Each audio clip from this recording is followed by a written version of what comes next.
Bendito Deus, Pai querido, Senhor da glória, nós te louvamos, Pai. Te agradecemos, meu Senhor, pela tua bondade, pela tua graça manifestada em Cristo Jesus e pela tua igreja. Guarda os meus irmãos, opera maravilhas, Pai, em nossas vidas. Tu nos conheces, ó Senhor.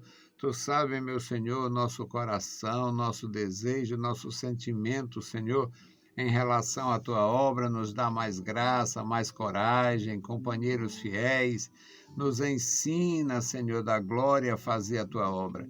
Opera, meu Senhor, em cada coração, guarda os teus servos na cidade, no campo, faz maravilhas, ó Deus, na vida da igreja, continua operando milagres, salvando, Senhor, transformando pelo teu poder.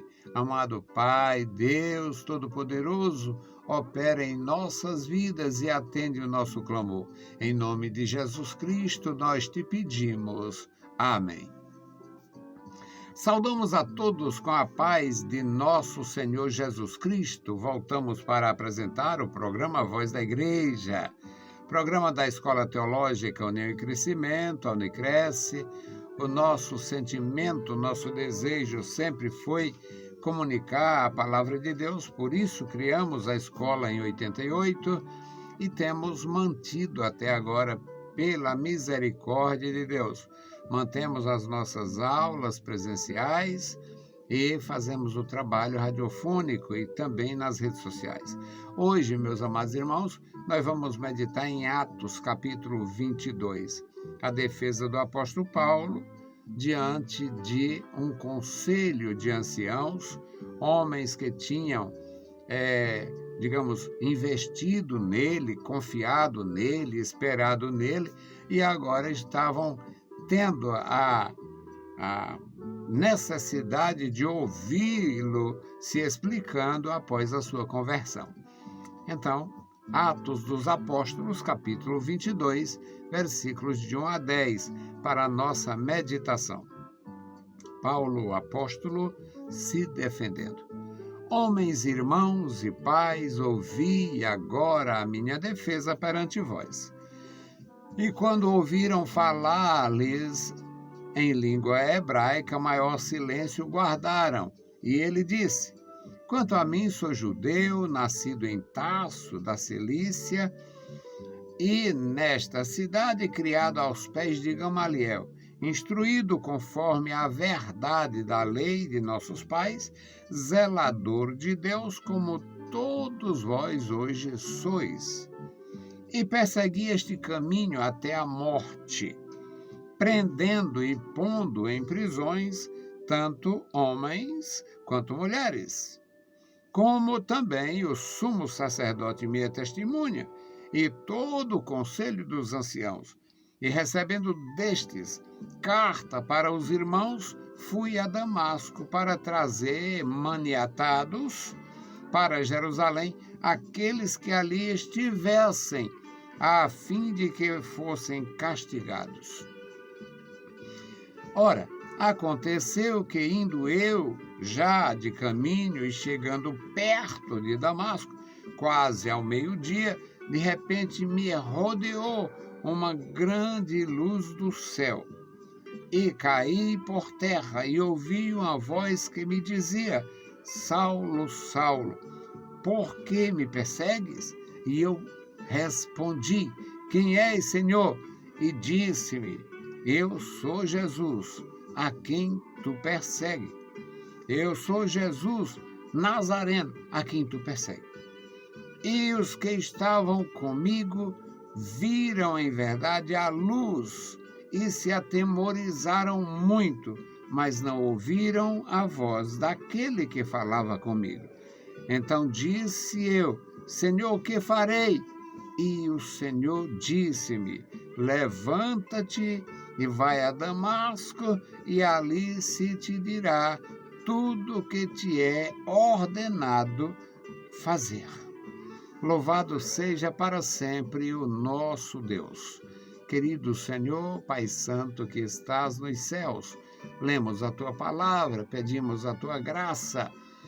Fala, Senhor, conosco, com os nossos ouvintes, com os nossos irmãos, abençoa os nossos ajudadores, recompensa, ó Senhor, com a bênção dos céus, o trabalho de cada um, a dedicação de cada um, a consagração de cada um. Tu conheces, meu Senhor, cada ovelha do teu rebanho. Amado Pai, Deus bondoso e santo, ouve a nossa petição.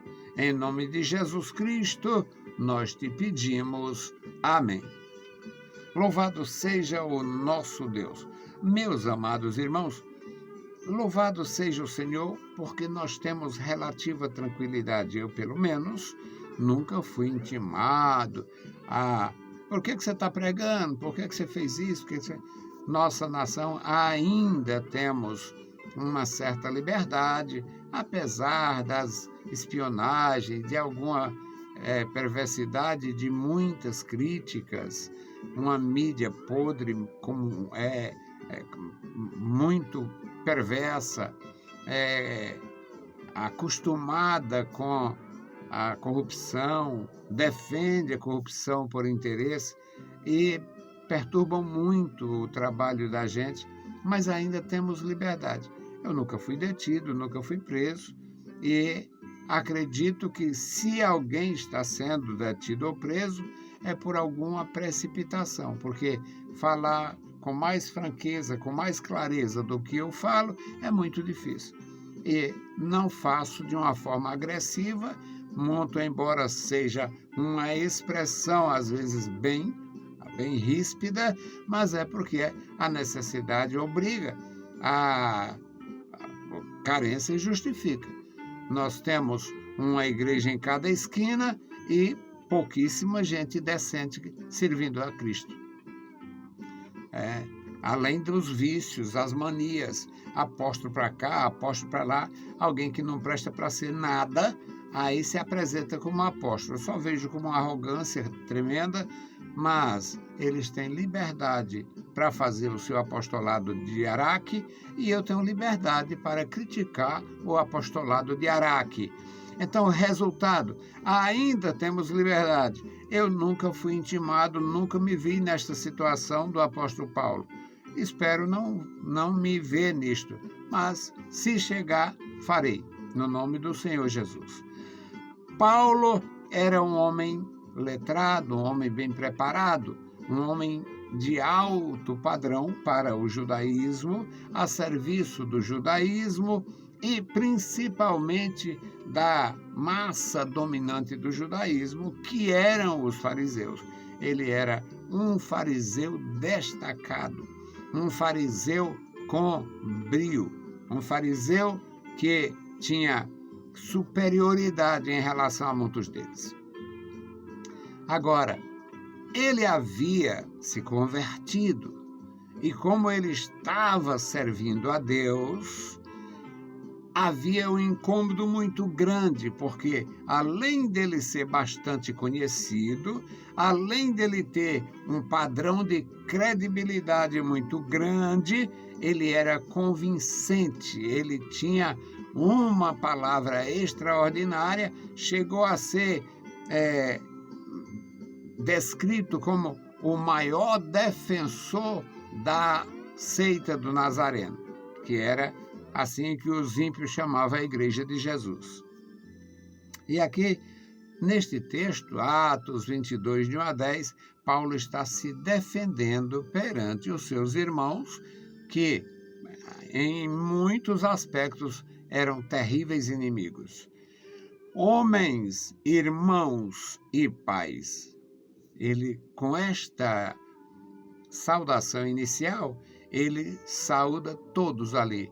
Homens novos, os irmãos que tinham o mesmo sentimento espiritual, que se via como a semente de Abraão, um povo especial, zeloso.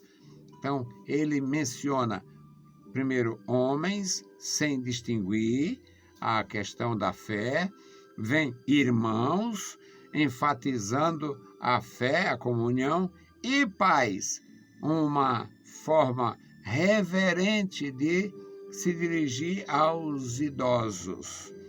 Homens, irmãos e pais, ouvi-me agora, ouvi agora a minha defesa perante vocês, perante vós. E quando começou a falar o hebraico fluente, ele falava grego, ele falava hebraico, ele falava latim, ele falava aramaico. Pelo menos 4 idiomas o apóstolo Paulo falava. E quando ele começou a falar em hebraico, com fluência, com clareza, aí eles ficaram, como diz aqui o nordestino, ficaram de boca aberta, porque muitas pessoas naquele episódio estavam vendo Paulo pela primeira vez. Muitos já tinham ouvido muitas vezes, ainda na condição de fariseu, já na condição de cristão, e outros não conheciam.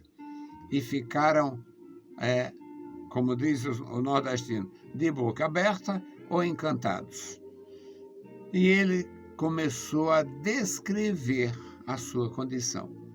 Quanto a mim, sou judeu, não nasci em Jerusalém, nasci em Tarso, na Cilícia. Nesta cidade fui criado aos pés de Gamaliel, que era um grande instrutor, instruído conforme a verdade da lei mosaica, da lei de Deus, da lei que nós temos como revelação, zelador de Deus, ou seja, zeloso no testemunho, conforme vós todos sois hoje.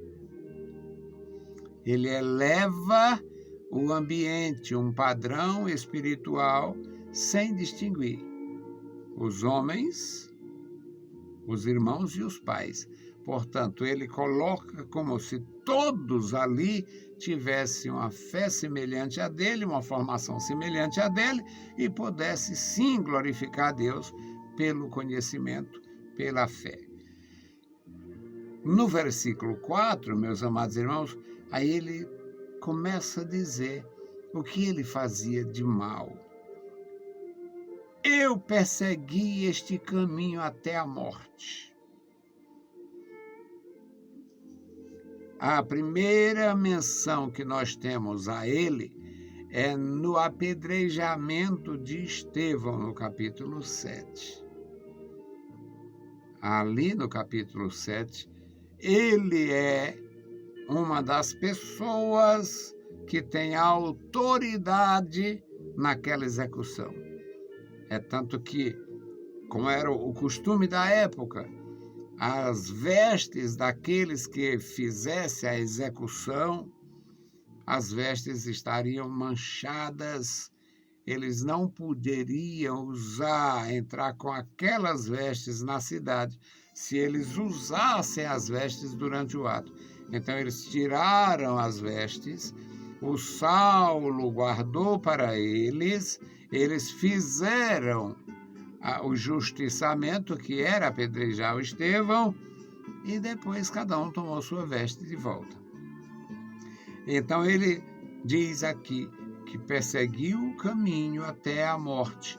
Não menciona outros casos, pode não ter havido, mas Estevão já era parte dessa verdade. A morte de Estevão tinha sido um acontecimento presenciado por ele, que guardava as vestes dos executores.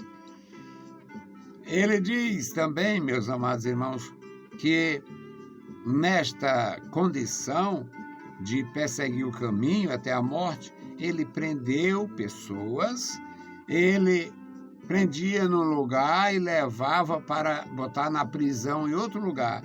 É tanto que, neste caso, ele estava indo para Damasco para prender em Damasco e levar para Jerusalém. E ele fez isso. Ele diz que punha essas pessoas nas prisões, tanto os homens quanto as mulheres. Como também o sumo sacerdote me é testemunho. ele agora compromete o sumo sacerdote. Como também o sumo sacerdote me é testemunha, e não somente o sumo sacerdote, não somente o sumo sacerdote, não somente, todo o conselho dos anciãos,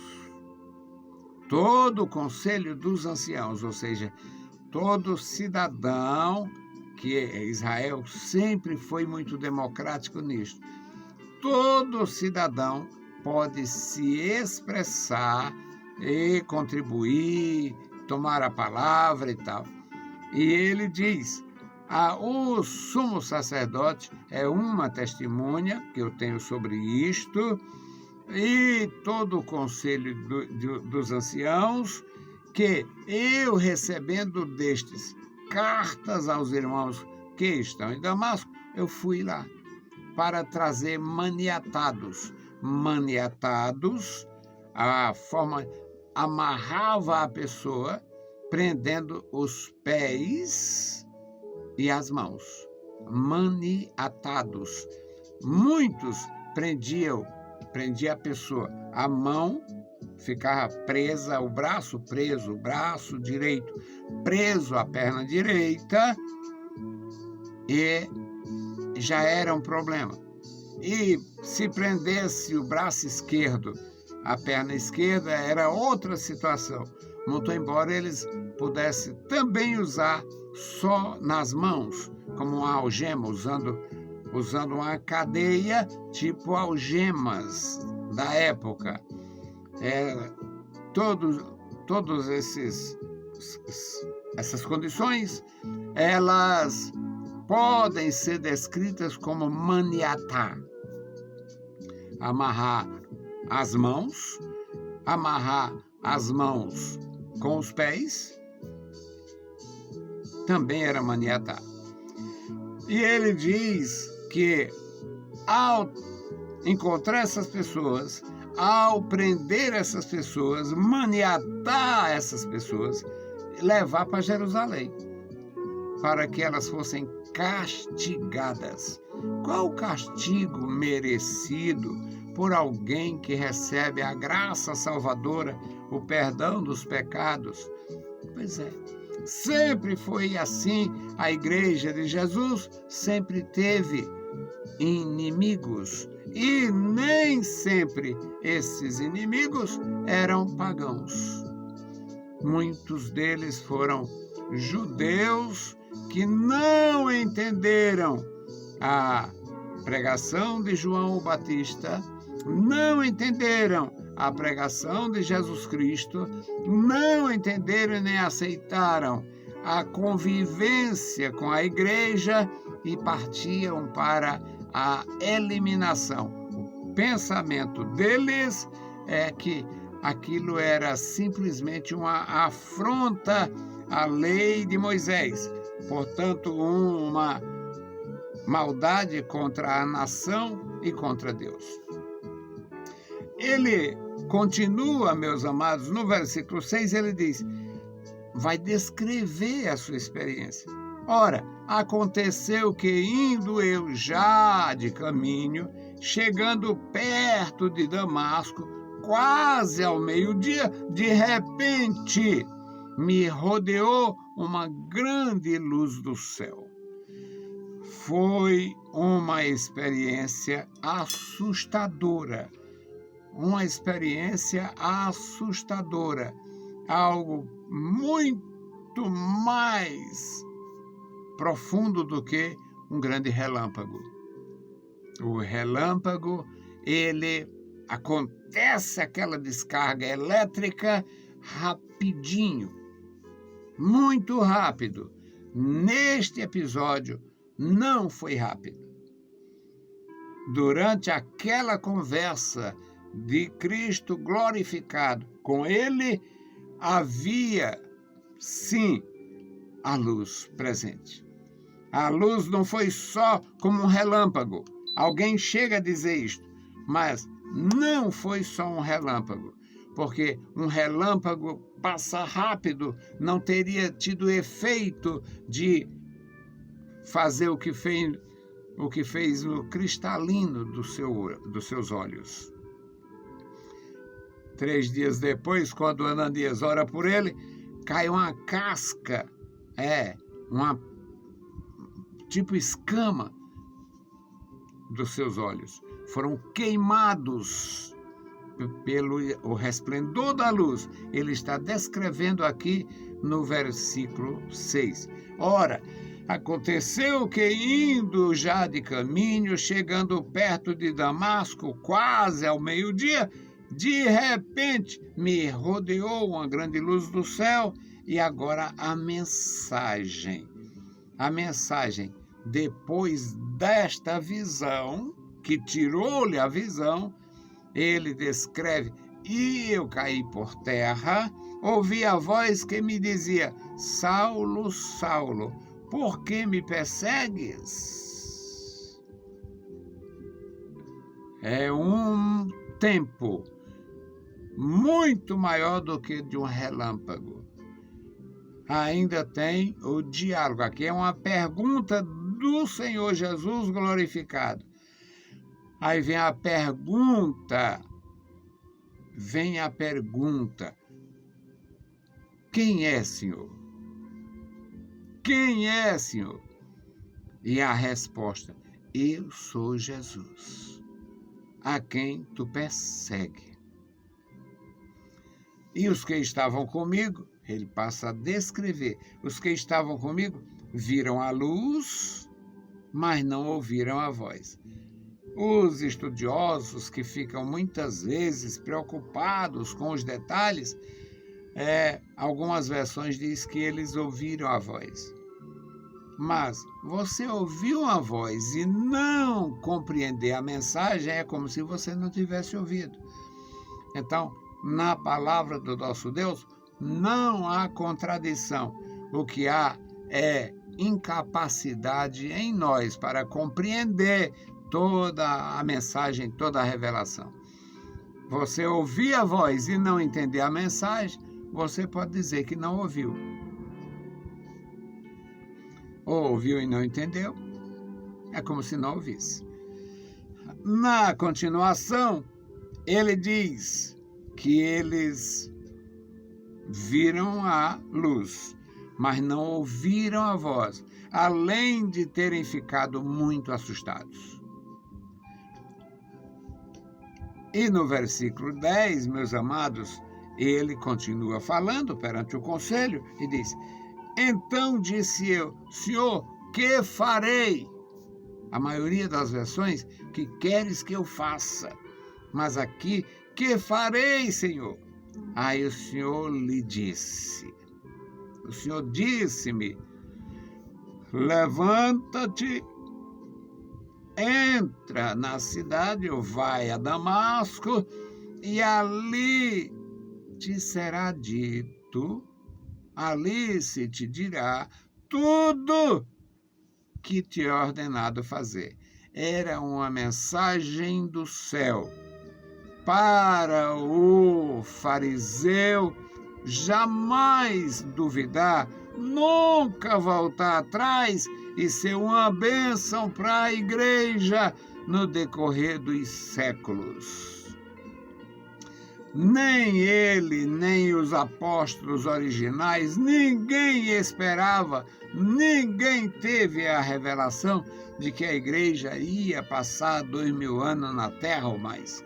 Já estamos nos encaminhando para realmente completar 2 milênios, porque a igreja, como igreja de fato, ela não é ordenada, organizada antes do ano 29 ou 30, tomando como base aquela cronologia que coloca o nascimento de Jesus 3 ou 4 anos antes da era comum se tornar um padrão. Portanto, meus queridos irmãos, é uma bênção aprender com o Senhor, aprender na palavra do Senhor e guardar este aprendizado. Isto é um valor espiritual grandioso para mim e para você até a morte e depois por toda a eternidade.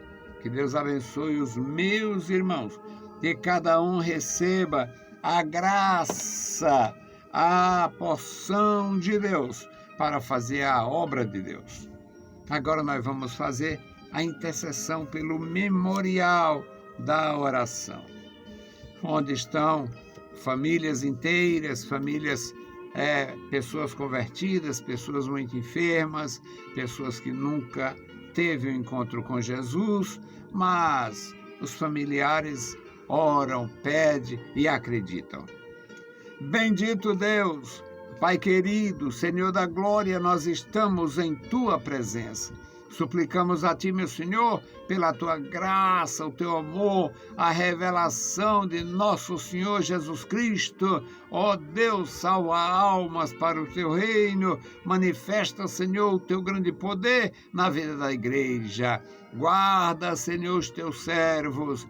Dá, ó Deus, o necessário. Opera maravilhas, meu Senhor, na vida da igreja, na cidade e no campo. Guarda os teus servos, guarda as tuas servas, abençoa cada vida, Senhor. Crianças, jovens e adultos, os viúvos, as viúvas, os necessitados, os que estão em tratamento, os idosos, fragilizados. Ó Deus, guarda na Tua santa presença. Querido Pai, Deus Todo-Poderoso, ouve a nossa petição. No maravilhoso nome de Jesus, nós te pedimos. Amém. Saudamos a todos com a paz de nosso Senhor Jesus Cristo. Se o Senhor permitir, voltaremos. Deus os abençoe. Leiam a Bíblia Sagrada e a graça de nosso Salvador repouse sobre vós. Amém.